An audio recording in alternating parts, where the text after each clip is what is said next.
Mesdames et messieurs, bonjour. Merci de nous rester fidèles. Nous sommes heureux de vous retrouver sur ce plateau de l'invité de la mi-journée. Ce matin, nous avons le plaisir et l'immense honneur de recevoir Serigne Modou Bousso Dieng.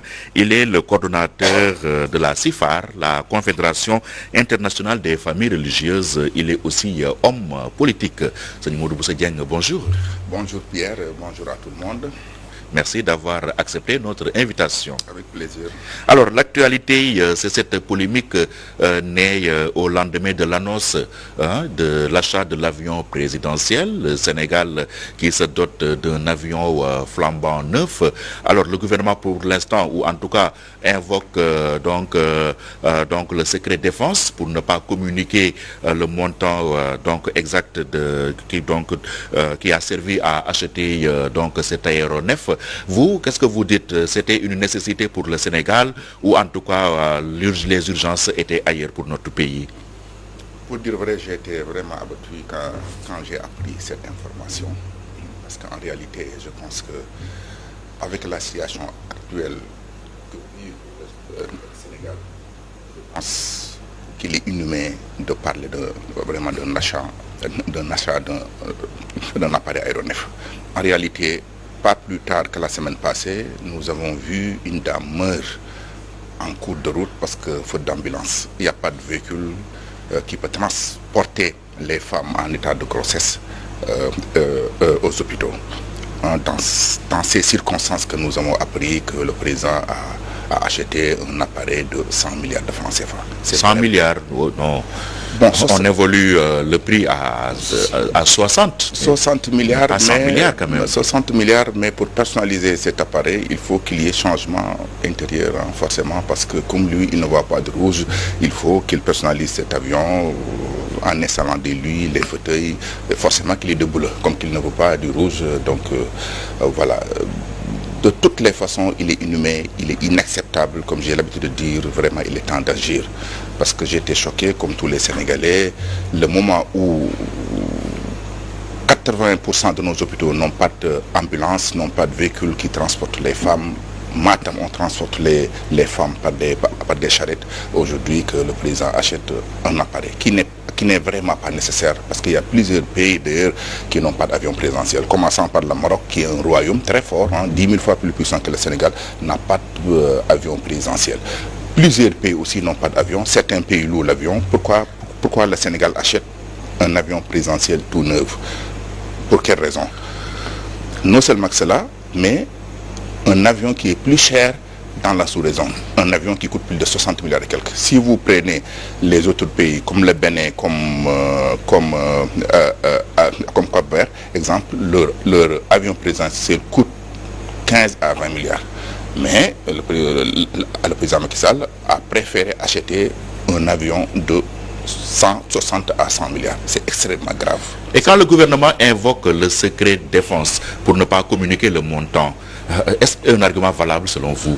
Non, c'est un argument fallacieux. Je pense que le gouvernement ne sait même pas le secret de défense. Le secret de défense concerne le nombre des policiers, le nombre des éléments militaires, le nombre des éléments de la gendarmerie. C'est ça le secret de défense. Le président de la République, il est aussi le chef suprême des armées. Non, mais un achat d'un avion présidentiel, c'est politique. Partout dans le monde, la présidence publie le prix, les montants d'achat de leur avion présidentiel. Seul le Sénégal qu'on peut considérer cet achat comme secret. Ça c'est parce que nous avons un pouvoir politique ivre, comme j'ai l'habitude de le dire, mais j'attends le peuple une vraiment réaction ferme et immédiate contre cela. Qu'attendez-vous concrètement du peuple? D'exprimer, j'ai l'habitude de dire que la volonté du peuple est au-dessus de la Constitution et des lois. En démocratie, seule la volonté du peuple compte. Je pense que le peuple a constaté qu'ils ont été trahis par leur président, ça c'est maintenant clair.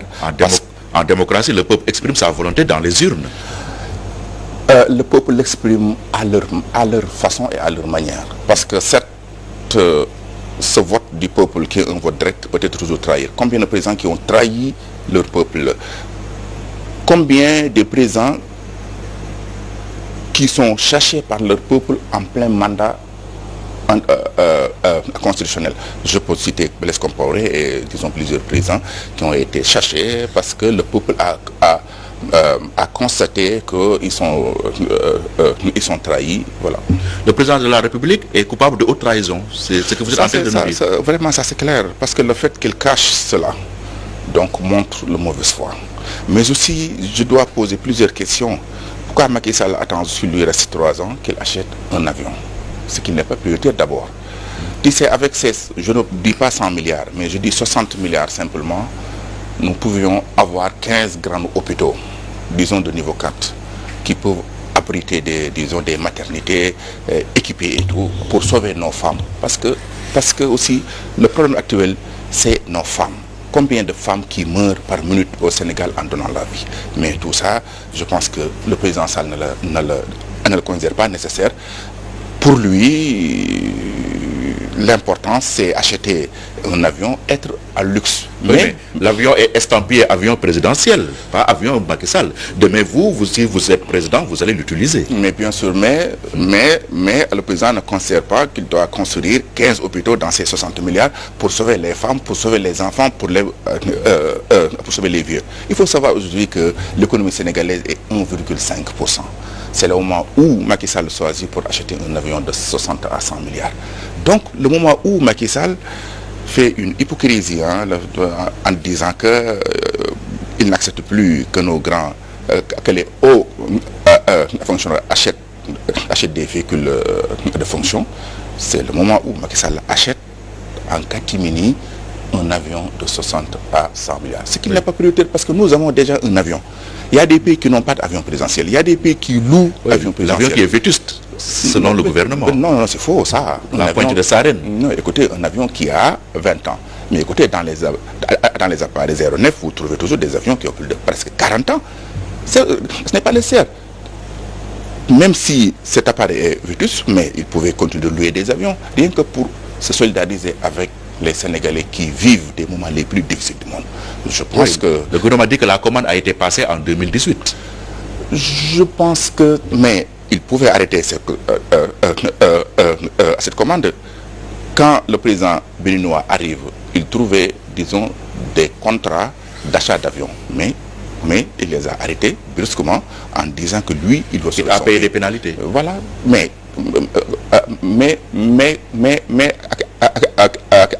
à quelque soit la situation, c'est bon, c'est mieux vraiment d'épuiser plus de 100 milliards pour un petit appareil. Et puis j'ai été encore choqué quand j'ai entendu, il a dit qu'il a pitié des ministres qui dorment dans les avions et tout, dans son avion. Il n'a pas pitié aux femmes qui meurent, il n'a pas pitié aux enfants qui meurent, il n'a pas pitié à nos vieux qui sont allaités par la Covid, etc. Est-ce que ce président est sénégalais, ça me fait problème, vraiment? Les Sénégalais de cœur, c'est un problème. Voilà. Mais quand on élit des gouvernants, on les met dans des conditions optimales de performance. Mais écoutez, vous pensez que mettre un président dans des conditions optimales, c'est acheter un avion? C'est nécessaire? Entre autres. Hein? C'est nécessaire? Oui. Il ne faut pas faire comme les Ndiaga Ndiaye car rapide, Ndiaga Ndiaye avion, là. Écoutez, mais les autres pays, exemple comme le Maroc, qui a un roi. Il y a un jet privé. Non, du tout. Non, écoutez, un jet privé acheté par sa famille. Parce que lui, c'est un roi. Il n'est pas comme Macky Sall, qui détient, disons, les sous des Sénégalais. Le président renonce, le roi Mohamed VI renonce d'achat d'un avion en continuant de louer parfois des avions. Donc, pourtant, il est dans des conditions optimales. Mais je ne sais pas quelle raison, quelle mouche qui pique le président Sall pour qu'il veut arriver à ce niveau de luxe. Moi, vraiment, parfois, je le vois, mais vraiment, je suis choqué. Alors, le même président Macky Sall s'est rendu à Touba cette semaine nuitamment, visite privée, dit-on. Il a rencontré le calife. Alors, comment avez-vous appréhendé cette question-là? Quand on me l'a signalé, j'ai rigolé parce que je sais qu'il n'ose pas venir en pleine journée. Qu'est-ce qui peut l'en empêcher? Écoutez, il sait bien ce qu'il attend là-bas. J'ai toujours dit qu'entre Macky Sall et Touba, il y a problème. Il ne faut pas le nier. Il faut oser dire la vérité. Macky Sall a tenu des propos incorrects à l'endroit de Touba. Il a dit que Touba, il n'y a pas de cadre, ils n'ont pas personne là-bas, selon Moustapha Diakhaté, son ancien chef de cabinet. Donc, je pense... Ces propos vous ont choqué? Non, tout le monde est choqué là-dessus, même ceux qui ne sont pas à Touba, toute la communauté mouride, même, disons, tous les Sénégalais. Ces propos rapportés, dit-on, parce qu'on n'a aucune preuve que c'est le président qui les a tenus. Oui, bon, l'essentiel, ce qu'il a dit était son chef de cabinet et le président ou les gens du président ne l'ont pas démenti. Donc, on peut le considérer comme vrai. Mais c'est des propos discriminatoires, c'est des propos dangereux, séparatistes et révoltants. C'est ça que c'est les raisons pour lesquelles Touba le prend de pied ferme. Il le sait bien. Il le sait bien. Le président n'ose pas venir à Touba en pleine journée. Mais c'est la première fois qu'on constate qu'il y a une discrimination de communauté. Ceci est Touba, on nomme personne. Ici c'est Matam, on nomme 4-5 ministres. Vraiment c'est raciste. C'est raciste et c'est clanique, et c'est familial et c'est dangereux. Macky ne porte pas Touba dans son cœur. C'est ce que vous êtes en train de nous dire. C'est ça que ces actes montrent. Bon, voilà. Et qu'est-ce qu'il était parti faire à Touba? Je ne sais pas, mais je vous donne... D'après ce que vous en savez. Je vous donne une scoop, je peux l'appeler ainsi. Hein. En tout cas, il y a une grande personnalité religieuse. Je ne veux pas citer personne. Un scoop, il est clair. Hein? Oui, il est clair, je sais clair. Oui. Sans citer personne. Il y a un grand calife qui l'a conseillé de partir. De quitter le pouvoir. De quitter le pouvoir. Et c'est qui ce calife? Bon, je ne sais pas, personne. Mais selon mes infos qui sont authentiques, il y a, je pense authentiques, hein, il y a un grand calife, un grand religieux qui l'a demandé que par rapport à la réalité, à la situation actuelle, mieux vaut de chercher des moyens de quitter paisiblement. Ça ne peut qu'être le calife général alors? Bon, je vous laisse l'entière responsabilité de la situation. Oui, c'est une question que je pose. Non, moi je dis un religieux et je m'arrête là. Le calife a fait venir Macky Sall notamment pour lui demander, pour lui conseiller de quitter le pouvoir. Je n'ai pas dit ça. Je dis, Pierre, je vous ai connu un journaliste très curieux, mais très dangereux parfois. L'essentiel en est qu'il y a un grand religieux qui l'a demandé de partir. Et il a dit que selon tous les paramètres possibles. Bon, écoutez, je laisse les Sénégalais qui ne sont pas dupes, qui vont réfléchir de toutes les façons. Mais il y a un calife qui a conseillé le président de partir parce que, vu la situation actuelle et vu la situation qui pourrait éventuellement advenir ou survenir, il est mieux qu'il parte avant cela. Et quelle a été la réaction du président? Bon, comme son éternel comportement face aux religieux, toujours quand ça ne l'arrange pas, il refuse, mais plus souvent, quand la réalité arrive, il retourne au calife. Il lui a conseillé de partir avant 2024 ou juste en 2024? Je vais y revenir très largement et de manière très ample, avec des preuves. L'essentiel qu'il est conseillé de partir avant qu'il ne soit trop tard. Oui, donc Touba conseille à Macky Sall de partir. C'est toi qui le dis. Moi, je ne suis pas ni porte-parole de Touba, je ne suis pas officiel à Touba. Moi, je suis certes un petit-fils de Seigne Touba, je suis certes natif de Touba, je suis né et grandi à Touba, je suis certes dans la communauté, mais je ne parle pas de manière officielle parce que je ne suis pas le porte-parole, je ne parle pas au nom du calife, encore moins le nom de personne. Mais en tant que natif de Touba, qui est informé, qui est dedans, oui. Je sais que Macky est conseillé de partir. Je m'arrête là, sans citer personne. Pour demain, ne pas entendre des petits mbaké qu'on paye 20 000, 30 000, des oui, c'est une mauvaise d'ici. Moi, je m'arrête là. Alors, nous allons poursuivre avec le conflit palestinien, ou avant le conflit palestinien, parlons de cette lancinante question de l'homosexualité. Un grand rassemblement a été organisé dimanche dernier à la place donc de la Nation pour demander la criminalisation de l'homosexualité. Qu'en pensez-vous? Ce qui est totalement normal, parce que c'est ça la position du peuple, c'est ça la volonté du peuple. Ça devait immédiatement transformer une loi. Parce que une loi doit refléter le choix du peuple. La loi, elle existe. Non. Les actes contre nature. C'est pas suffisant? Non, mais elle n'est pas encore criminalisée. Ça doit être criminalisé tout de suite et immédiatement parce que la majorité du peuple sont sortis, ont exprimé leur désir, leur volonté. Vous avez signé la pétition, vous? Mais bien sûr. Non, moi j'ai toujours combattu cela. Moi, ce n'est pas aujourd'hui que je commence cela. Moi, depuis Abdoulaye Wade, depuis 2000, je commence à combattre cela. Donc, mais cette fois-ci, il a une ampleur extrêmement importante, de telle sorte que notre Parlement est exigé de criminaliser ces délits. Donc, c'est la position du peuple. Une loi doit refléter le choix du peuple. Si notre Parlement ne le fait pas parce qu'il y a une majorité mécanique dirigée par quelqu'un qui ne va pas peut-être criminaliser cela, mais j'ai peur que le peuple va prendre sa responsabilité de régler le compte de ces gens-là. Mais le président a dit et répété devant d'illustres personnalités de ce monde, Obama, le premier ministre canadien sur les plateaux de télévision occidentale, que le Sénégal ne va jamais légaliser, ou en tout cas n'était pas prêt. Il a eu cette précaution oratoire, que le Sénégal n'était pas prêt à légaliser l'homosexualité. Vous pensez que ça, ce n'est pas suffisant comme gage? C'est une bonne chose que j'ai toujours plusieurs fois félicité le président par rapport à cela. Cette position un peu satisfaisante, mais pas suffisant. Par rapport à la position du peuple sénégalais, il faut aller beaucoup plus loin.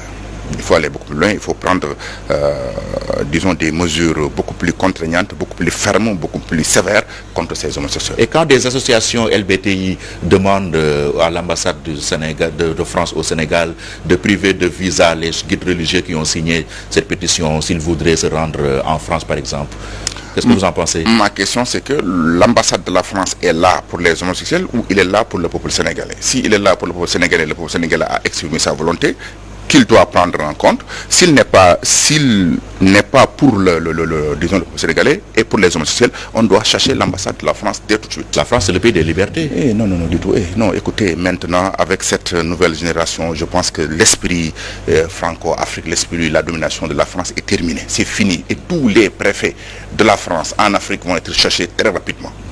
Le conflit palestinien et la position... Vous voyez ce qui se passe au Mali, oui. Parce que l'armée, c'est une armée patriote, républicaine, oui. Ce qu'elle fait là, c'est du patriotisme, ça? Mais bien sûr, mais écoutez, je les félicite sans encourager un coup d'État. Mais l'essentiel, je dis toujours que l'institution peut être trahie par les gens qui le représentent.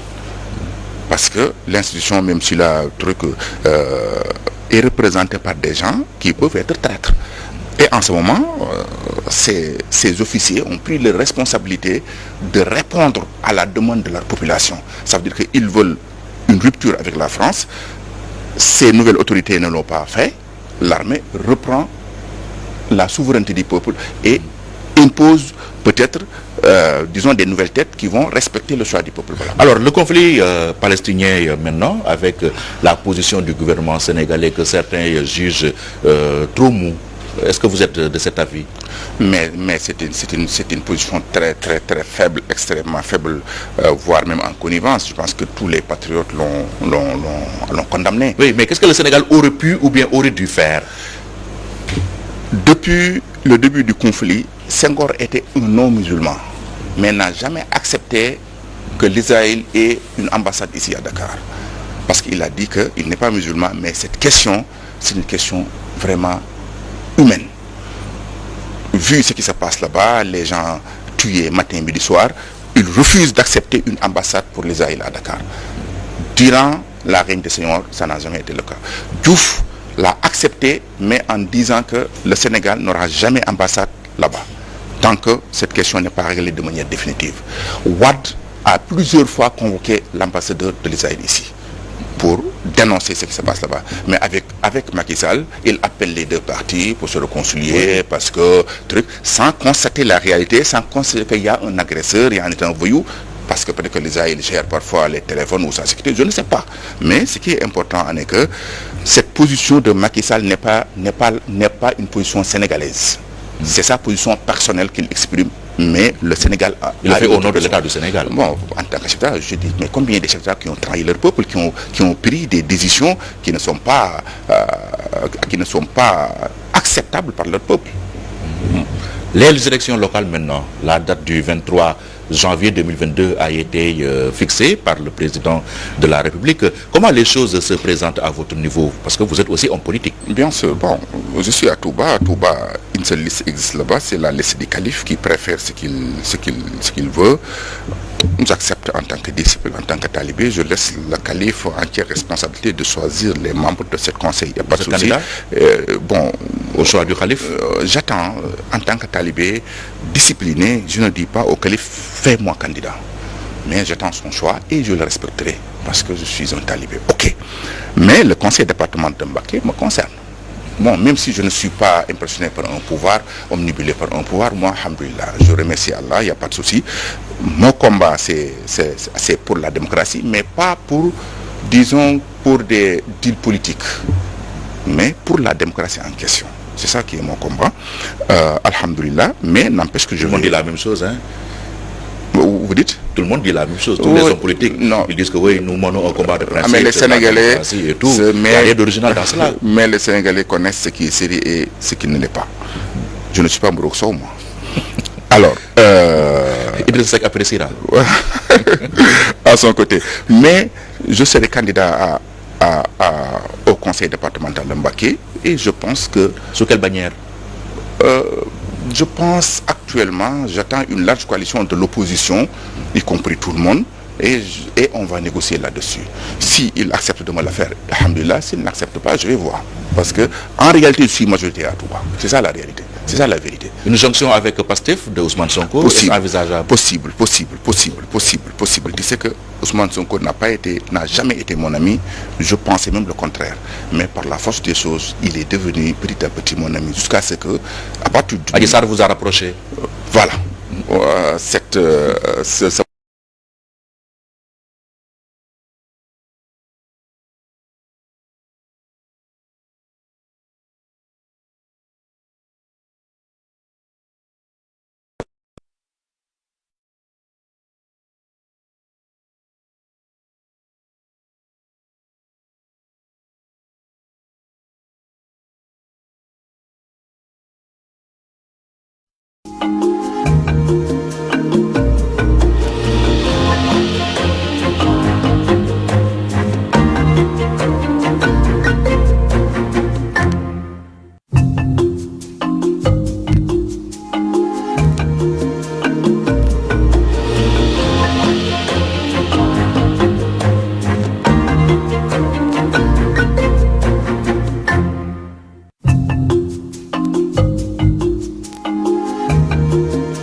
FIARA 2021. Les producteurs et les organisations professionnelles agricoles sous l'égide du Conseil national de concertation et de coopération des ruraux CNCR et de l'Association sénégalaise pour la promotion du développement à la base ASPRODEP organisent du 20 mai au 13 juin 2021 au CICES de Dakar la 21e édition de la Foire internationale de l'agriculture et des ressources animales FIARA sous la présidence d'honneur de son Excellence Monsieur Macky Sall, président de la République du Sénégal. La FIARA, de par l'importance des exposants, des pays participants, la diversité des produits et services exposés est un facteur d'intégration durable des peuples et des économies dans les espaces communautaires de l'Afrique. FIARA bu ren bi dina am forum des partenaires lan mooy doon thème bi rester ici, travailler ici.